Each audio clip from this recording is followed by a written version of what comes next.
Philippe Vincent Foisy. Cube Radio. Cube Radio. En direct à Salut Bonjour. Bonjour, messieurs. Ben oui, c'est vendredi.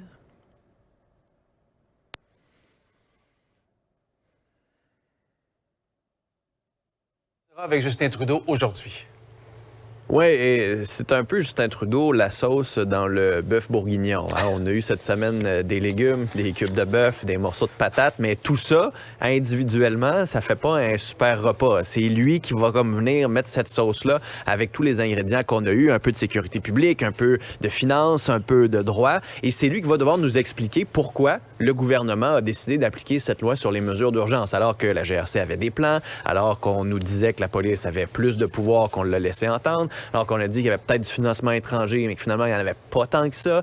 Donc, est-ce qu'il va être en mesure de bien répondre à cette question-là sur pourquoi lui a interprété la loi sur les mesures d'urgence et la menace à la sécurité nationale, la façon dont il l'a fait, alors que là-dedans, il n'y a pas la menace économique, par exemple, alors que la menace de renverser le gouvernement, c'est un des petits groupuscules à l'intérieur de la grosse manifestation. Et c'est écrit, là, j'ai la loi sous les yeux. La loi et la définition de la sécurité nationale ne visent pas les activités licites de défense d'une cause, de manifestation d'un désaccord.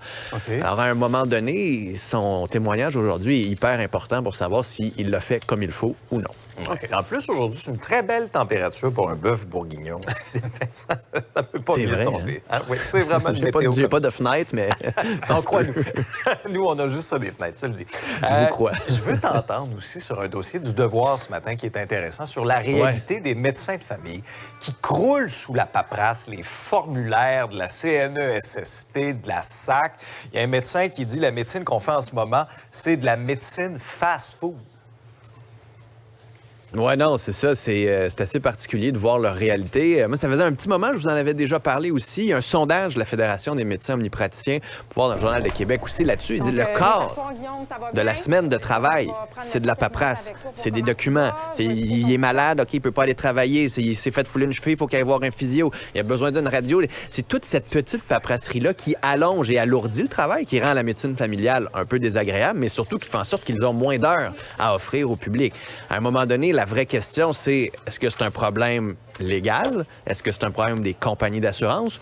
Ou c'est du corporatisme du Collège des médecins? Parce qu'on veut absolument que les médecins voient les patients, donc on veut s'assurer que tout passe par eux avant. Si c'est le cas, il va falloir que le Collège des médecins se réveille et change la donne, parce qu'en ce moment, même les médecins, eux autres, n'en peuvent plus, les patients n'en peuvent plus. Puis tu te dis, si je suis obligé d'aller voir un médecin pour me faire dire qu'il faut que j'aille voir un physio, alors que je sais qu'il faut que j'aille voir un physio, puis que le physio sait qu'il faut que j'aille le voir parce que ma compagnie d'assurance veut absolument que je vois un médecin, il y a un gros problème dans le système actuel.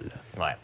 Philippe Vincent, un mot aussi ce matin sur la décision qui a été annoncée par le ministère de la Santé de rendre gratuite la vaccination contre l'influenza, mais juste pour cette année. Après ça, on va voir. Là. Une belle décision politique. Hein? Moi au début, je m'étais dit, pourquoi pas?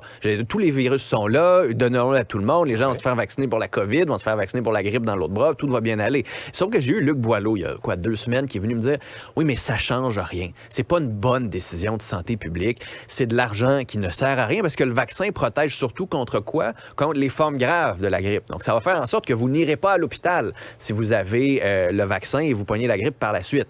Mais si vous avez 30 ans, puis vous avez la grippe, les chances sont que vous n'ayez déjà pas à l'hôpital. Alors, le vaccin ne sert pas à grand-chose. Le masque est beaucoup plus utile. Mais ce qu'on voit surtout ici, c'est qu'avec un peu, je sais pas moi, 2, 3, 4, 5 millions de dollars, on va acheter des vaccins. Surtout, on va acheter la paix politique du côté du gouvernement. Oui, et ceux qui auront payé pour se faire vacciner ne seront pas remboursés, ceci dit. Puis je me demande si ça vous apprendra. Oui, je me demande si la dernière fois, c'est pas pour le H1N1 qu'on avait eu la vaccination gratuite pour tout le monde. Ça fait quand même plusieurs années. Oui, ça fait quand même un bon moment. Ouais. Mais moi, quand j'ai eu un bébé, il était gratuit comme papa à la maison. Ouais. Salut, merci Philippe Vincent. Cube Radio.